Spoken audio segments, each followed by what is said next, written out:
వీక్షకులందరికీ నమస్కారం. అందరికీ నూతన ఆంగ్ల సంవత్సర శుభాకాంక్షలు. జనవరి నెలలో మిథున రాశి వారికి మిశ్రమమైనటువంటి ఫలితాలని మనం ఆశించవచ్చు. ఇక్కడ రెండు విషయాలు గుర్తుపెట్టుకోవాలి. ఒకటి, ఈ రాశి వారికి జన్మరాశి స్థిత గురుని యొక్క ఫలము, అలాగే దశమంలో కంటక శని యొక్క ఫలితము, నవమ రాహు యొక్క ఫలితము, దీర్ఘ సంచార గ్రహాలన్నీ ప్రతికూలంగానే ఉన్నాయి. అయితే పంచగ్రహ కూటమిలో భాగంగా గ్రహాలన్నీ అష్టమంలోకి వెళ్ళడం అనేటువంటిది ఒక ఇబ్బందికరమైన విషయం. ఇక్కడ ఈ అష్టమ స్థానంలో ఉండేటువంటి ఈ 5 గ్రహాల్లోనూ శుక్రుడు మినహాయించి మిగతా గ్రహాలన్నీ మరి ప్రతికూలమైన ఫలితాలనే ఇస్తాయి కదా. అష్టమ చంద్రుడు, అష్టమ రవి, అష్టమ కుజుడు. మరి ఆ రకంగా చూసుకున్నప్పుడు ఈ పంచగ్రహ కూటమి వల్ల కొంత ఎఫెక్ట్ అయ్యేటువంటి రాశి మిథున రాశి.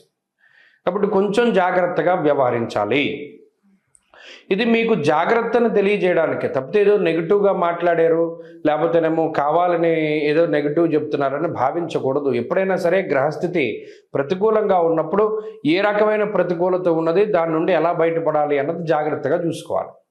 ఇప్పుడు ఏమవుతుంది, అష్టమంలోకి గ్రహాలు వెళుతున్నప్పుడు దుర్దోష శత్రు సంవాదో గమనం యథా అన్నది శాస్త్రం. స్థాన నాశం రుణచ్ఛేద అష్టమస్తే ధరాసుతే అన్నది శాస్త్రం. అలాగే అజీర్ణమయ సంతాప జానుబాధాంత దైవచ అన్నది శాస్త్రం. పండగల్లో ఏది పడితే అది తినేస్తే పండగైన మరుసటి రోజు నుండి అజీర్తి పట్టుకుంటుందని చెప్పాడు. అందుకని పండగల్లో మనం తినేటువంటి ఆహార పదార్థాలు జాగ్రత్తగా చూసుకోవాలి. ప్రధానంగా మిథున రాశి వారు ఇక్కడ అజీర్తికి సంబంధించినటువంటి ఉదర సంబంధమైనటువంటి సమస్యలు ప్రధానంగా కనబడుతూ ఉన్నాయి. అలాగే ఈ రాశి వారులలో స్థానచలనం కలగడానికి అవకాశం ఉంటుంది. దేశాంతరవాసం, అటు నుండి ఇటు రావడం, ఇటు నుండి అటు వెళ్ళడం, ఏదైనా దేశాంతరవాసం కలగడానికి అవకాశం ఉంటుంది.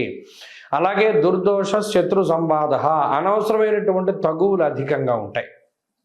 పండగల్లో వాటిల్లో వాళ్ళతో వీళ్ళతోనూ తగువులు పెట్టుకోకుండా సామరస్యమైనటువంటి ధోరణితోటి ఎక్కువగా తిని కడుపు పాడు చేసుకోకుండా కడుపును చూసుకుంటూ ఆరోగ్యాన్ని కాపాడుకుంటూ, అలాగే ఇందాక మనం చెప్పుకున్న అనవసరమైనటువంటి వ్యసనాల జోలికి వెళ్లకుండా, ఎందుకంటే జోదము, స్పెక్యులేషను, బెట్టింగు ఇటువంటి వాటిల్లో పెడితే రూపాయికి 10 రూపాయలు పోయేటువంటి రాశుల్లో ప్రథమంగా మిథున రాశి వారే ఉన్నారు.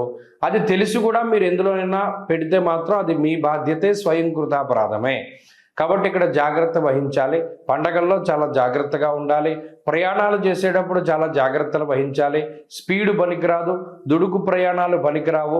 సొంతంగా మీకు మీరుగా డ్రైవ్ చేసుకుంటూ వెళ్ళడం కన్నా డ్రైవర్ని పెట్టుకుంటే చాలా మెరుగ్గా ఉంటుంది. కొంత తీవ్రత అనేటువంటిది తగ్గుతుంది. ఎందుకంటే ఇప్పుడు చూడండి, ఏదైనా పడవ నడిపేవాడే ప్రమాదకరంగా ఉంటే ఏమవుతుంది, మిగతా వాళ్ళ మీద కూడా ఆ ఎఫెక్ట్ పడిపోతుంది. అందుకని మీరు నడపకుండా మీరు పక్కన కూర్చుని ఇంకొకళ్ళు పెట్టుకుని ముందుకు వెళుతూ ఉండడం చెప్పదగినటువంటి సూచన. అలాగే ఉద్యోగ, వ్యాపార, వ్యవహార, వ్యవసాయాది పరిస్థితులన్నీ కూడా సాధారణంగానే ఉన్నాయి. రూపాయి ఇస్తే రూపాయి ఖర్చు అయిపోయేటువంటి పరిస్థితులే తప్పితే ఈ పంచగ్రహ కూటమిలో జనవరి నెలలో మిథున రాశి వారికి ప్రయోజనంగా ఉండేటువంటిది ఏమీ లేదు. ఏమైనా ఉంది అంటే వృధా ప్రయాణము, వృధా ప్రయాసలు ఎక్కువగా ఉంటాయి. కాబట్టి ఒకటే మైండ్లో ఫిక్స్ అవ్వండి, కుటుంబ సభ్యులు ఆనందపడేటట్టు చేయండి. దీనివల్ల మీరు కష్టపడ్డా, శరీరం కష్టపడిపోయినా, ప్రయాణాలు చేయలేకపోయినా, ఏం చేసినా కుటుంబ సభ్యులు ఆనందంగా ఉంటే మనకి ఆనందంగా ఉంటుందని అనుకోండి. కాబట్టి ప్రధానంగా మిథున రాశి వారు ఈ పంచగ్రహ కూటమి నుండి బయటపడడానికి ఈ నెలంతా కూడా సుబ్రహ్మణ్యారాధనే చేయాలి. సుబ్రహ్మణ్యేశ్వర స్వామి వారి యొక్క ఆలయ సందర్శనము, లేదు షష్ఠి తిథి నెలకి 2 సార్లు వస్తుంది కాబట్టి ఆ తిథుల్లో ఉపవాసం ఉండి సర్పసూక్తంతో సుబ్రహ్మణ్యేశ్వర స్వామికి అభిషేకం జరిపించుకోవడం ద్వారా కూడా కొంత ఈ ఇబ్బంది నుండి బయటపడడానికి అవకాశం ఉంటుంది. ఈ కొత్త సంవత్సరంలో అందరికీ ఆయురారోగ్య ఐశ్వర్యాదులు కలగాలని, పరమేశ్వరుడి యొక్క అనుగ్రహం ఉండాలి అని, అలాగే ఈ సంవత్సరంలో ఏర్పడేటువంటి దేశారిష్ట యోగాలు, దుర్భిక్ష, ఉల్కాపాతాలు లేదా మరేతరత్ర దోషాదుల వల్ల ప్రజలు ఏ రకంగానూ ఇబ్బంది పడకూడదు అని చెప్పి మనస్ఫూర్తిగా భగవంతుడిని మరొకసారి ప్రార్థిస్తూ, నూతన సంవత్సరంలో ఈ ఆంగ్ల సంవత్సరంలో మొట్టమొదటి నెల జనవరి నెలలో ఉండేటువంటి గ్రహస్థితిని మనం పరిశీలిద్దాం. ముఖ్యంగా ఈ నెలలోనే పంచగ్రహ కూటమి అనేటువంటిది సంభవించబోతూ ఉన్నది. దానికి సంబంధించినటువంటి ప్రభావాలను సైతం మనం విశ్లేషణ చేసుకుందాం. దానికన్నా ముందు సంక్రాంతి ఎప్పుడు చేసుకోవాలి అనేటువంటి దాని మీద కొంతమందికి సందిగ్ధత ఉన్నది. నిజానికి భారత ప్రభుత్వ ఆమోదిత దృగ్గణిత పంచాంగ రీత్యా 15వ తారీఖు నాడు సంక్రమణ పుణ్యకాలము అనేటువంటిది అందరూ గుర్తుపెట్టుకోవాలి. 15వ తారీఖు నాడే రవి ధనురాశిని వదిలిపెట్టి మకర రాశిలోకి ఆయన యొక్క సంచారాన్ని ప్రారంభిస్తూ ఉత్తరాయణ పుణ్యకాలాన్ని ప్రారంభం చేస్తూ ఆయన యొక్క దిశ అంటే ఆయన ప్రయాణము ఉత్తరం దిక్కుగా ప్రారంభం చేస్తూ అది దేవతా కాలమానం ప్రకారం పగలు కాబట్టి ఆ రోజున సంక్రమణ పుణ్య రోజున చేసేటువంటి విశేషమైనటువంటి స్నానములు, దానములు, జపములు, తపములు వీటన్నిటికీ విశేషమైనటువంటి ఫలాన్ని ఆయన వసగుతూ ఉన్నారు. అది జనవరి 15వ తారీఖు కాబట్టి ప్రభుత్వం కూడా సెలవులు ఆ రకంగానే ఇచ్చింది కాబట్టి ఏమాత్రం సందేహం లేదు.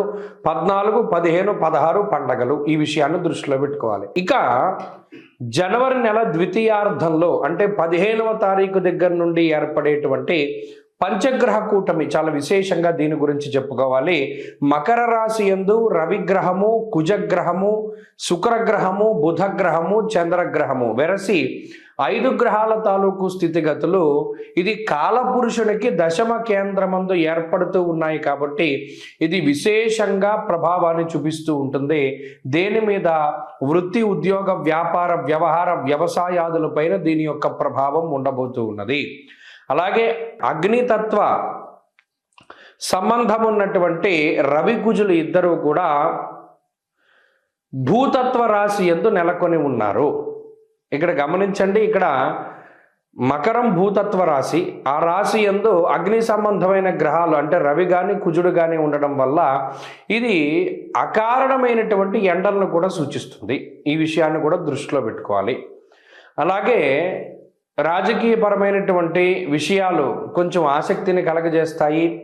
భూ సంబంధమైనటువంటి లావాదేవీలు అవి కూడా కొంత వెనకబడుతూ ఉండేటువంటి విషయాలను మనం దృష్టిలో పెట్టుకోవాలి. ఏదైనా ఉద్యోగాదుల మీద ప్రభావంగా ఈ విషయం ఈ రవికుజులు అలాగే బుధ, శుక్రులు, చంద్రులు కలిసి ఉన్నటువంటి స్థితి ప్రధానంగా అది ప్రభావాన్ని చూపెడుతూ ఉంటుంది. కాబట్టి ఈ కూటమి పంచగ్రహ కూటమి 12 రాశుల పైన ఏ విధమైన ప్రభావాన్ని చూపెడుతుంది అనేటువంటిది మనం క్లుప్తంగా తెలుసుకునేటువంటి ప్రయత్నం చేద్దాం.